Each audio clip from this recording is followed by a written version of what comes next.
Hey guys, Martin from DrGiggy with you for a video. Uh, I don't have any intro and I'm sorry about that, guy. It's been a while since I've made any intro, but I don't have uh, anything good on my mind right now. I promise for my next series I'm gonna have good intro. I'm gonna work on that. But yes, I do have nothing at all for this time. I hope you still enjoy it. Good luck. Hey guys, how are you all doing? This is Jiggy on the microphone once again. For I'm actually gonna be revisiting my series that I did like my last video, in which I call playing without the initiative, in which I basically cannot ever re-raise anyone. I'm just gonna like every hand that I'm not opening myself, I'm just gonna call if I want to play.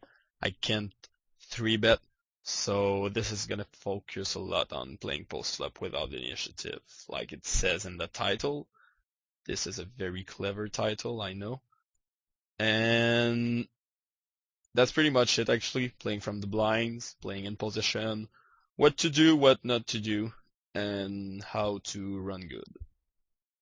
So I decided to make that at 3-6 for tonight. And last time I made the video, I had so many spots actually that I ended up like rushing a couple of hands, not talking enough and stuff. I decided to try a new format of 3 tables plus the replayer that I'm actually using a lot. So let's see how it works. I think it's one of the best ideas I've had this year. It's not a big year for ideas. Calling on both tables. I'm gonna just take the seat in case a game breaks. I'm just gonna check this one. This one with both players checking. I think this is a spot where uh, people are not aggressive enough most of the time. Where like you call in the blinds, everyone checks, so pretty much everyone doesn't ever have anything. I think you could basically fire with any 2 cards on that type of situation, actually, especially with that turn that did not fill up like anything in their range. And plus the fact that you can represent pretty big. That is a spot in multi-way pots that you do want to go after the dead money a lot. Here, just because on Logbox, I decide to turn my perfect card and ended up check calling that flop because first I think my draw is very well concealed if I hit it. Plus, I think on a ace high board, he's gonna like. I think most villains are not gonna two barrel that a lot, and I do look like ace-6 a lot if I check call, so I can just check call. If the turn goes check check, I can dunk lead river. Now I've got a decision to either raise or kind of keep up slow playing. I don't know the guy, but he looks not like a reg. Uh, I know I'm looking super strong by check raising in that spot, but I really don't mind with all the draws out there. I don't want any club, any diamond, or like any 4 straight card to hit and to kill my action basically if I just check all that turn. And I'm not sure if he has air, he's probably not like 3 barreling, so I'm not losing value from his bluffs. Plus, if he has a draw, I do want to put some money in on the turn, make him pay for it. So yeah, I do look pretty strong, but I think against someone who's likely to just stack off here with any big ace, I think that's the play to do. And he ends up timing and folding. I might have looked too strong. I just figured out that he wouldn't make any big folds. I don't know what he folded, so whatever. I could have just shoved 2 and looked a little weaker, but I thought making it smaller would uh, make him call with some weird disputable hands on the turn, and he's certainly folding naked flush draw if I just shove. So I prefer smaller raise there. So that's pretty much it. This is gonna be actually 2 videos in no, not 2 videos in one, but a series of 2 videos, uh, like hour and a half of playing, probably. Here, can't call that preferably. I'm just gonna fold. I call him a big blind because I can't do anything else. Flop comes ace jack, three diamonds. I think I do have to go ahead and bet for value here. I'm gonna go ahead and bet pretty small because I kind of know that guy and he knows that, like, he knows me and he's likely to think that that's just some cheap bluff attempt because he's kind of guy who's gonna like check, give up a lot. I don't know if he knows that and if he knows that I know that, but when when he does check to me when he's out of position and he is the original raiser, I'm basically likely to fire 100% of my range because he just gives up quite a lot, like I said. And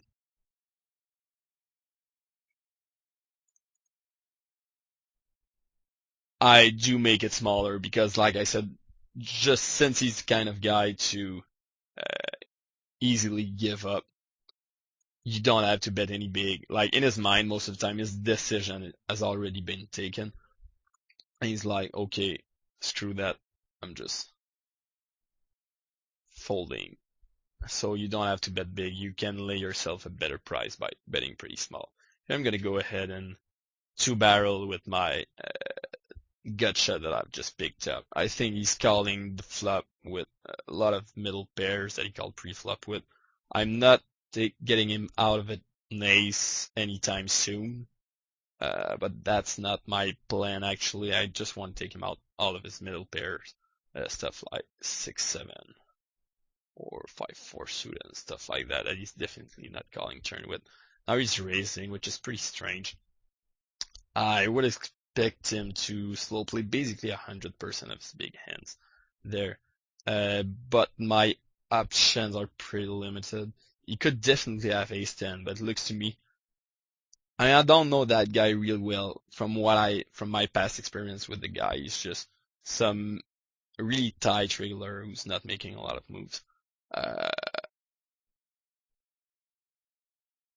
I just don't have a clue what he's doing that with. Might be a bluff, but then again, my equity sucks so bad, and I'm risking way too much if I'm shoving here for my bluff to be profitable, I think. I'm gonna choke on this one. I feel like it was really, really weak, really often. Only problem is, like I said, my equity sucks really, really bad when I go ahead and shove over that. Because he could have some maidens too. He could decide to play set like this, which is kind of the like fishy / obvious way to play it. And people use that line left to bluff nowadays, but he could use that as a reverse and play it like that. Or he could have something like gut shot on the flop or 6-7 that decided it was no longer good, but that I was two barreling too much. But like I said, from my experience against that guy, I don't think he's the kind of guy to do that many moves. But the only problem is, like I said, I expect him to be slow playing like 100% of his range, of his big hands on his turn, because there aren't any draws out there, and he probably knows that I'm kind of guy who barrels a lot. But he made his sizing good enough so that like going over the top really small would be really, really awkward for me because I kind of represent nothing at all because I'm gonna slow play on that turn all my very big hands as well. So he might just go ahead and shove over because he doesn't believe me, so that sucks. And shoving costs me too much basically. For like my risk reward ratio sucks. So he made a pretty good sizing there. A good example of sizing where I'm just pretty much fucked no matter what I do. So nice, and if you bluffed me, well fuck you. Otherwise, might have had ace-10 and just decided to play it hyper straightforward too. He could be that kind of guy. So that's pretty much it for that hand and my thought process on it. There he goes ahead, checks the flop, decides to check raise the turn. He knows that I'm probably bluffing this turn quite a lot after checking back the flop, so this could be a move for sure. with all the draws out there, he could be playing any draw that way. And I do expect him to basically give up most of the time if he does have a draw in the river bricks. But my read could be off against that guy. I've played against him quite a bit, but it was some time ago. Now he bets again on the river. I could go ahead and shove here, but or just raise to like 348. I'm not sure if he folds a straight. If I had like tighter image, he's folding a straight pretty much every time, I think. He basically has to have a flush every single time. I think I'm gonna go ahead and make the move. I really look like a flush here. I would play it like a turn flush draw exactly that way. And there are a lot of other draws that he could have that he's gonna end up folding. Plus he could end up folding like a set quite a lot just because I'm representing a flush very badly. Probably has a hand and is thinking about is he's gotta fold like any two pairs unless he's giving me credit for turning that exact hand into a bluff. But I think I look strong enough for him to make some pretty big folds, and I wouldn't be surprised if he was considering actually folding a straight there with Queen Jack not spades. That he would play that way pretty often. So I think this is a good fold. A good bluff. I like the fact that he's actually tanking. I'm not looking too dumb even if he ends up making the call. He did think about it for a while. 2, this is long. This is really long. This is long. And he times out and folds. And I look like a genius. Oh yeah. But yeah, with his turn range being kind of weak, plus the fact that with all the and that's a pretty huge part, the way the board ended up turning. On that board, there are not that many hands that make a flush on the river that he did call with pre-flop, since the ace, the king, and the 10 of spades are out there. We're left with like stuff like a pair plus a flush draw with like 6, 7 of spades, or 7, 8 of spades, or stuff like that. Jack, queen of spades, of course, he could play it that way. 8, 9 of spades, and those kind of hands, some suited connectors and spades. But like I said, the fact that the ace, king, and 10 are out there cuts a lot of this ace-x suited, king, queen, king, jack, king, 10 suited that he would call pretty often pre-flop with. Here I'm gonna go ahead and hope that his flop bet was just a cheap attempt at a bluff after a raise, but it looks like it wasn't that. I don't have any read on that guy actually, other than the fact that he just limped under the gun pre-flop. So I assume that he's a fish and is. I mean, I don't have a good enough draw to like take my free card as a really good option. I think betting the turn is preferable just to make him fold everything every time that doesn't have anything. But yeah, to come back on that river bluff raise. Not many flush in his range, like I said. He could have jack queen, but even jack queen is going to consider folding it. And the way I've played the end, I have a lot more spades combo than he does, just because I raised the button and defended in the blinds. That gives me a lot more spades combos, and I'm basically playing any flush, river flush, that exact same way, and he knows it. And I don't think, once again, that he's the kind of guy who's going to make a really big call there. So I like my play. Here I'm against that fish. I'm just going to go pretty big, never folding a 10, never folding like any draw. So I'm just going for maximum value. Not the best card, of course, because now he's folding a 10 and you could have king queen. But I do have a blocker for king queen. And you could have like ace queen or stuff like that. And I do think that against a bad player, I do have 3 streets of value pretty often. So I'm just gonna go ahead and try to value town him, but not the best card on the turn. Here, that kind of board, when you call out of position, you defend out of position. That's a really good board. If I had like something like ace jack, ace queen, doesn't really matter if I have a hearts or not. That's a really good board to go ahead and dunk lead on. if you have a monster to like any set, any flush, that's a really good board to dunk lead. But it's a really good board to go ahead and dunk lead in value just because there are so many combos of like, he's gonna have like stuff like 9 jack, 9 10 with heart that he's never ever folding on the flop and maybe not even on the turn. So you're gonna receive a lot of calls from stuff that would probably check back that flop. Any ace low, ace 6 is gonna check back that flop. So on that kind of board, you do want to, unless you have some kind of pretty strong read or like weird tendencies from the opponent, it's the kind of board that you do want to go ahead and dunk lead in value, and you can do it as pretty thin value like most of the time, other than a bluff. Of course, my sixes are never any good here, and I don't have any equity, so that's my check folding is basically my only plan there.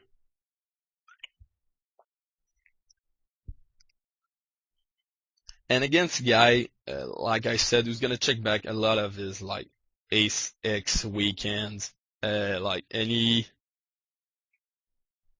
I don't know, like 9, 10 with heart and stuff like that. This is a really, really good board to here against that guy. I think I'm just gonna raise min just to sweeten the pot, try to get a couple people for the ride in case I hit a set. I like to make that play against the fish actually.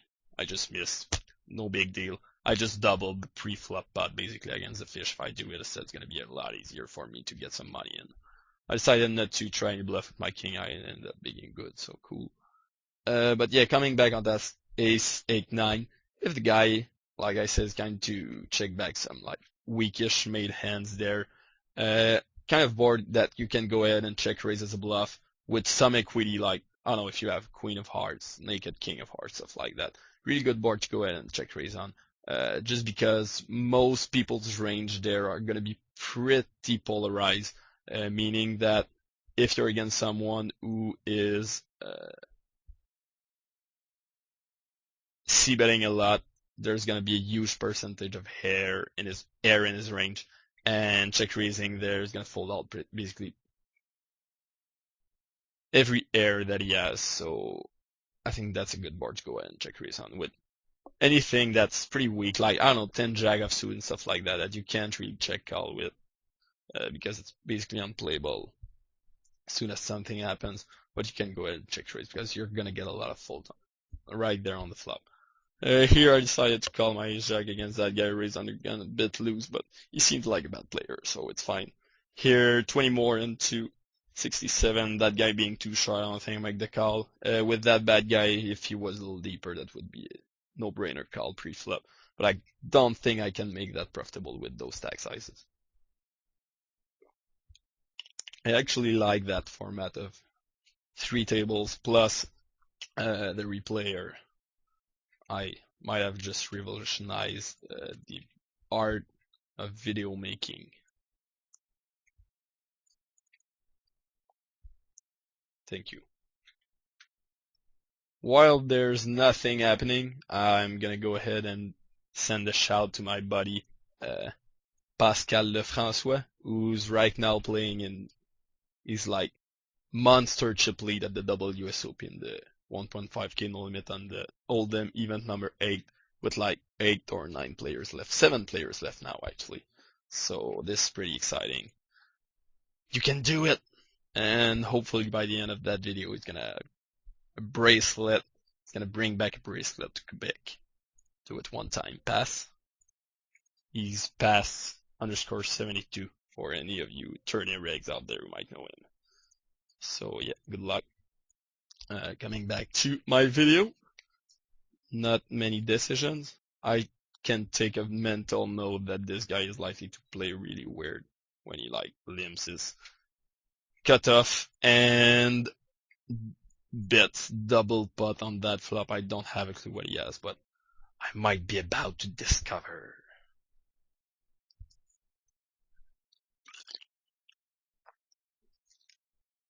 And not much happening. I'm gonna go over like the tables and tell my reads on people since there's not much happening. But yeah, I don't know that guy. You just bought in for a random amount. Those tables are really, really good right now. That's pretty sick. I just realized that.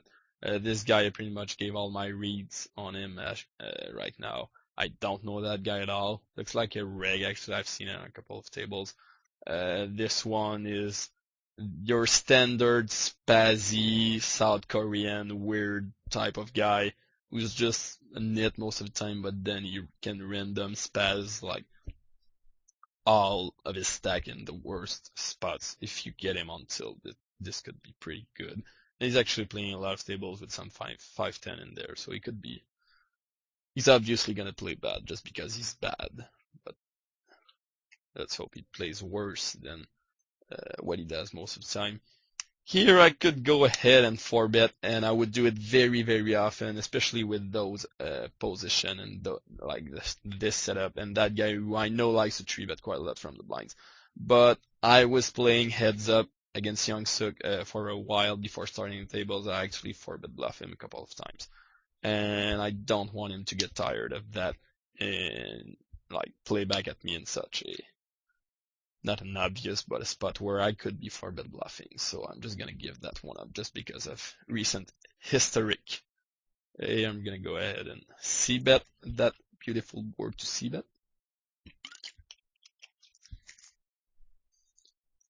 And I'm gonna go ahead and bet that 3-way pot. This is pretty weird actually, with the fish just like leading for half the pot. After like bet twice the pot on our board. I think he's really weak most of the time. And I think I can, like this guy is gonna fold unless he flops really big. And this guy I think is really, really weak pretty often. So I think I can raise profitably, especially with my 2 overs plus gut shot. I do expect him to I do expect the fish to go ahead and fold most of the time to my raise. But I do expect him to call quite a lot, and there are a lot of like anything over it jack is gonna give me the best hand most of the time, so I do have pretty good equity on that flop bluff, but I end up being called by Yamiti, and I don't think he's that weak ever. I think going for multiple barrels there would be very, very kamikaze. Like, my only hope of him making big fold after he makes a call on the flop is like trying to make him fold something like Jack 10 to Ace 10, which is the weaker part of his range, obviously. But I think yes, I'm really strong in his range too. He might have Jack Queen too that I might receive a fold from on turn, but I don't feel like my option going for a big bluff there. I'm just gonna give up just because his range is so strong. Here on that table, I don't know that guy. Probably a fish. He just limped under the gun. I'm gonna go ahead and raise for value, obviously. Yamiti's the same guy. Zabranigan, I know that he's a reg, but I don't have any reads on him. I've played with him only a couple of times. I really don't have any regs, so I'm just gonna treat him as like a standard reg for now. See what happens. And yeah, that's pretty much it for who's on the tables. And the other guys here, fish, basically. So those are really, really, really good tables, like I said. Here I could 4-bet bluff here. Pretty good hand to 4-bet bluff with like my ace blocker. I'm just gonna skip that one. I can't 4-bet bluff it like every single hand. I decided to go ahead and check. It's obviously a check call spot against the fish there. I really don't know what I'm gonna do on the turn if he bets really big once again. He like pots and pots. That's where I basically have zero read on the guy. I haven't seen him play a single hand so far. My only hope basically would be that he has some kind of flush draw, but then again he could hit on the river if he has that. But with like that kind of board looking like that, I think he could be pretty huge. He could have flopped a set or stuff like that, or he's gonna have a queen quite a lot, just like putting his queen to protect himself from the draws. I do have a jack of heart who's blocking a couple of the draws that he could have in his range and the weaker side of his range, so I'm just gonna have to fold. I'm pretty much dead if he has a queen and over that, so can't do much there. Here I decided to make a pretty loose call in small blind just to get some action. Good board to go ahead and dunk lead on, I think. Trying to represent something like ace queen, king queen, I'm gonna be dunk leading for value quite a lot there with. So yeah, I'm gonna receive a lot of folds. Plus I do have a backdoor plus gut shot that are gonna give me a couple of options. Plus, I don't like check raising that much, and I don't like check calling that much either. I pretty much hate check calling there. So that's it. Here I'm gonna go ahead and check. I'm getting a c-bet from that guy pretty much every single time if he has nothing, or that guy could just jam at the pot if we both check, because he looks pretty dumb, and that's what most dumb people do most of the time. Obviously, this is very easy check calls, but I do make myself a mental note there, and it's something quite important that you have to think about while you're playing a hand, is that he did bet that flop really, really big, which makes him really more likely to have a big hand here, especially against a fish who he might be trying to get to value town. So this is something really important, and it could actually sometimes even lead me to just folding the flop, as weak as that might sound. I'm gonna go ahead and call just because I think he's giving up most of the time if he doesn't have a big hand for real. But if he bets the turn once again pretty big, I think it's a fold just because of his sizing on the flop, that kind of screaming that he has a big hand. A lot. And he ends up just checking down. Actually, I think that big bet was more of a one barrel bluff type of bet, that he wants to bet bigger to receive a little more folds from like my 7s to 10 and stuff like that, which is fine too. And for that other reason, the fact that it looks like he's betting a bit bigger with one, like his monster, just because there's a fish there, and a lot of regs do that, and you do have to be aware of that. I know we've talked about that quite a lot in my series with Samo, with Panketi and Eman actually, of people having it way more often when they do bet pretty big. You do want to be aware of that and be cautious with that. Here, pretty big re-raise actually. That's a really big like sizing, but we're 200 big blinds deep, and I don't expect that guy to ever fold if I call myself. So I think I can go ahead and take like flop in position. Hope it's gonna be a three-way flop, because first I've got better implied odds to hit big, and second, with that fish in it, this guy is less likely to go ahead and fire a big bluff. So he's gonna be playing a lot more straightforward after the flop if we get it three-way there. So it's gonna be easier for me to take down the pot if nobody has ever anything, because I do expect that guy to not make that many dumb stuff in such a big 3-bet pot. But then again, I don't have really a read on him. But the fact that we're really likely to be three-way makes it pretty obvious call, I think, because and it's a skill that you want to acquire, trying like being able to maneuver well in multi-way spots after the flop, like 3-bet pots multi-way after the flop, because those are spots, and take that in note, those are spots where people turn their hands face up so much and so often, they're just always afraid that someone flopped too big or stuff like that, and you can represent really big so often yourself, and it's just so obvious basically when someone decides to like tell himself, okay, fuck it, I'm going into my aces, I'm not folding there, and the times that he's just being too cautious, and where you can represent a really big hand and just like pull out some big bluffs trying to represent pretty big, that it makes for some really, really interesting spots, really interesting plays that you can do to make your opponent's life pretty hard in that kind of spot. Here, I don't think I have any other choice. Once again, I don't have any read on that guy. I hope I'm gonna take some by the end of the session. But that nickname is kind of a reg nickname, so I could be bluffing here quite often if he knows who I am. So yeah, ace king is just a standard 4-bet there, and I flubbed it like absolute nuts. I could go ahead and check, but I'm not sure if he is gonna like turn a hand into a bluff or whatever. I think I'm just gonna bet, because I would bet like basically 100% of my range here, pretty much always, and I do want to stack ace queen slash ace jack suited, that he's gonna have quite a lot, I think, there, so I'm gonna go ahead and make like a standard 4-bet c-bet sizing in that spot and hope that he goes berserk. If he thought that I was full of shit pre-flop, he might think that I'm full of shit again. And he goes ahead and min-raises me, which is pretty weird. He's gonna have like ace-jack, like I said, ace-jack slash ace-queen quite a lot, hoping that I do some weird stuff.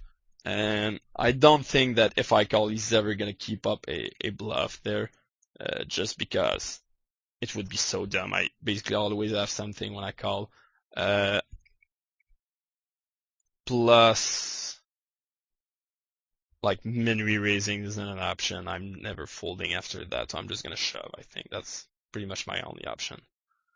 And he ends up having a flush draw, which kind of sucks for me. But it's cool when I do hold. I really don't like his play, actually.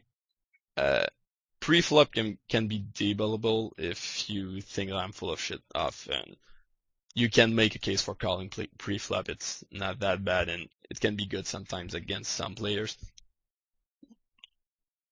But post-flop is basically absolutely totally retarded, I think. You either have to, it's not gonna make that big of a change, but you do have to understand that kind of things, that he either has to call the flop if you think that I have an ace, or if he thinks that I'm gonna shut down if I was bluffing, which would be my first option, I think, because most of the time I think people don't tend to like 2 and 3 barrel that kind of spot quite a lot, with the ace being there and the pretty big likeliness of him having ace queen. I'm more likely to just give up on the turn. So I would, if I was him, I would probably call the flop trying to represent ace queen, ace jack, and then see what happens from there.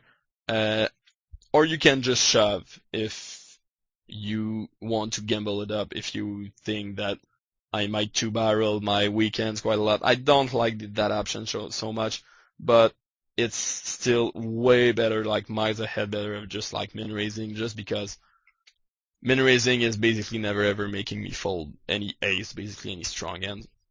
And I might sometimes go ahead and just randomly like shove over with, I don't know, something that has equity, but is better than his jack 9, I don't know, like any 8, any 5 that I said that I would 4-bet with, I could go ahead and just jam that because I think I have pretty good equity, plus you could have flush and stuff like that. I'm never folding an ace, like I said, so he's not making anything better fold, and he's receiving less folds. Actually, I might just go ahead and sometimes just shove, I don't know, king queen, just because I think he's full of shit, which is not that likely, but still, it's something that could happen, and makes it really bad for him to like min raise call, because he doesn't have any sort of showdown value here. The play would be really good actually if he had like 8, 9 of spades, anything that I could like spaz sometimes with, like I said, king eye or king jack eye, king queen eye. But with jack eye, you don't want to showdown against anything. So, and that's applicable into a lot of spots, a whole lot of spots where when you don't have any showdown value, you do not want to risk being like rebluffed with a best hand than what you have, basically. So keep that in note. And it's pretty basic thinking. It's 101 logic. But a lot of people tend to forget about logic when they play poker. So yeah, pretty standard. And the only spots where you do want to like watch yourself to not do that too much is when it's so obvious that you have a draw when you shove right away, but then you probably have some better options than just like playing it that way most of the time in those spots. Here against the fish here, I think this is a very easy / standard 2-barrel, and when check min raises me, it makes it look like he has an 8 trips or pocket 7 or stuff like that quite a lot, so I can just go ahead and fold. I don't think there's much to be said about that. That 2-barrel, I think it's pretty much the most standard 2-barrel I've ever tried. Too bad it didn't work.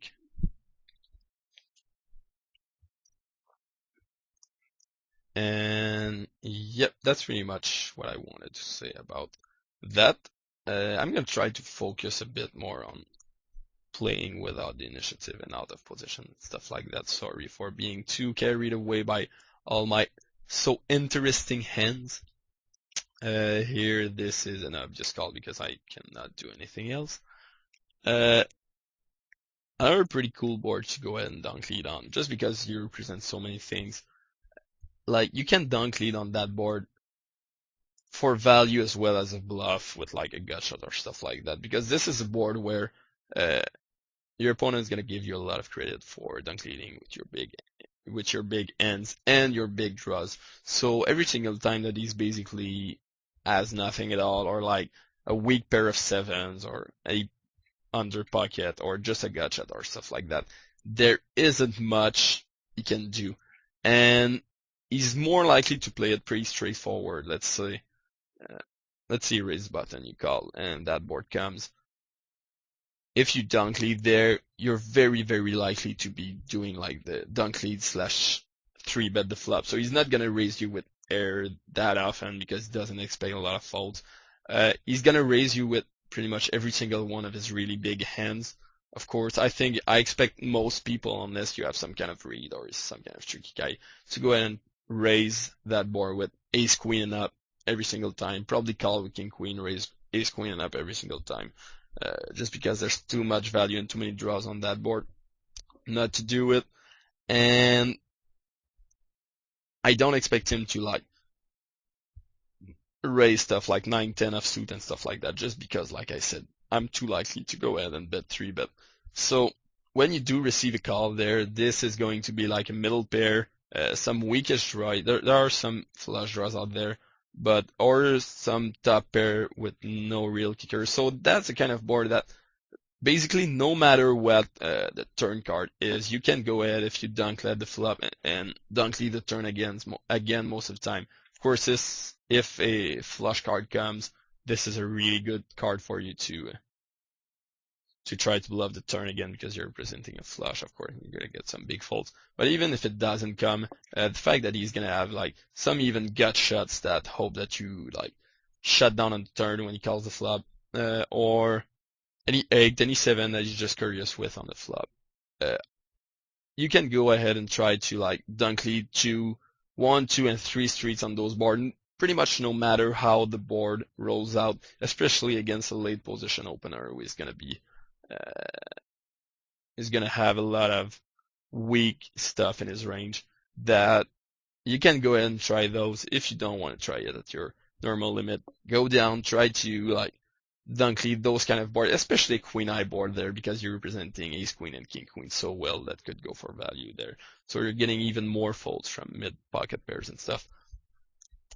Try that one and you'll be surprised at how many times like you dunk lead, the guy calls, the turn totally breaks, and in your mind most people's uh, reflex there would be go, hey, I look like pretty much like a draw by dunk leading, and then everything breaks on the turn, so he's gonna call me again on the turn. So I'm just gonna shut down.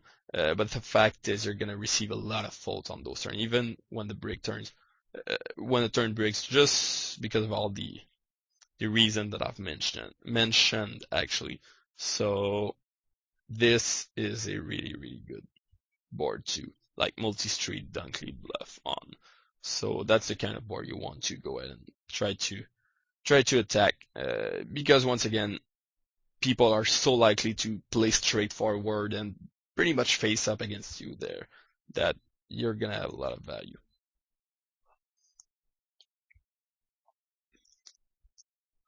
That's pretty much it for that kind of spot.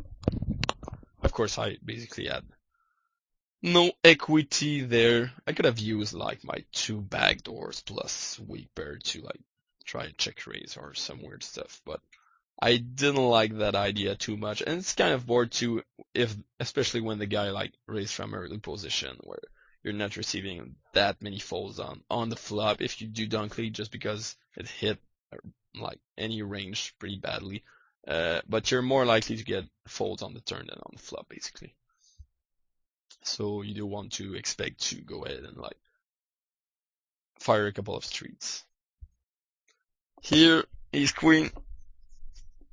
I decide to turn my trips.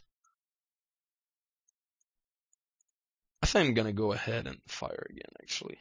I look pretty strong. I would check against any really aggressive opponent, just because by checking I really rarely have an ace, sorry. And I look pretty strong when I bet again because I'm not likely to multi-barrel that often on those boards. But against that guy who I think is not gonna fold a jack ever on the turn, I'm just gonna bet. And I'm gonna bet the river too. Not too big because I think he can make a lot more big folds than he can make big calls.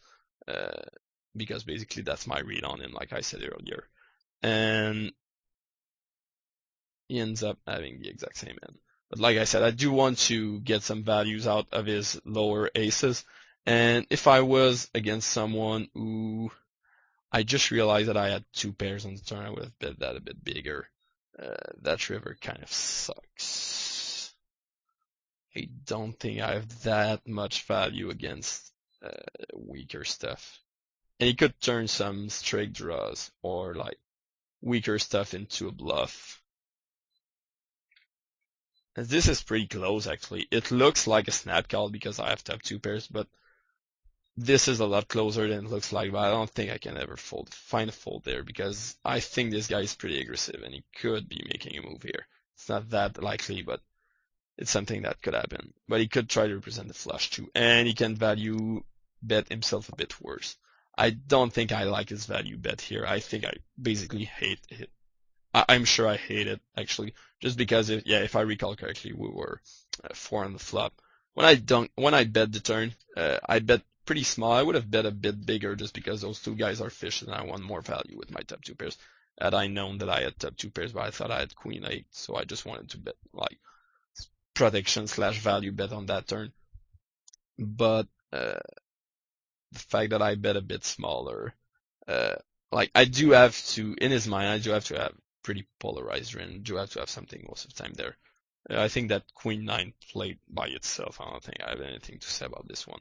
But yeah, goes ahead and call. And when the river flushes, I mean, he has to understand that he's representing pretty big there. And that's always something you want to be aware of when you're playing. And it's not like, okay, I think I have the best hand here, so I'm going to bet. I'm going to try the value bet. When I go ahead and check that river, you can assume that he's going to have the best hand quite a lot, actually. And he's going to be right quite a lot. But given how the hand has been played, the fact that we were 4 away on the flop and turn, and the fact that the flush draw that was there on the turn, that just got there on the river, sorry, makes it look very likely for him to have a flush, basically, a pretty big hand, or some sort of like 7-6 that decided to turn his hand into a bluff. So I don't think I mean, since he looks pretty strong and he's basically representing a flush, you don't want to go ahead and value bet too small. You like value betting for this only purpose of telling yourself, okay, I have the best hand most of the time here, so I am gonna value bet is pretty much always a bad idea because you want to know what worse hands are gonna call you. And here there are not that many worse hands that are gonna call a big bet there. You could have bet smaller, like 25, 30, I wouldn't have mind that kind of bet. But if $51 bet here, his range is theoretically so polarized there that I'm not calling with worse very often. I think it just sucks basically. So I end up calling with obviously a better end. Here, ace 4. I could have bet the turn, but against that fish, I expect him to have a lot more of like suited random shit in his hand on a turn that makes a flush that isn't going anywhere. I don't have any any equity on the turn basically, and I don't think I can even make him fold stuff like 7s or 8s because he really does not look like a big folder to me. So not like a folder like stuff containing other stuff, but someone who can fold. He actually looks like he has the intelligence of a folder. but that's not what I wanted to say. And I think giving up is my best option. And that's what I did because I thought it was the best option. And I am gonna go ahead and leave you on that hilarious joke for part 1, guys.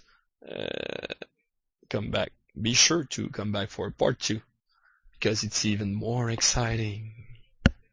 This was the DrGiggy for part 1 of my 2-part series. Bye.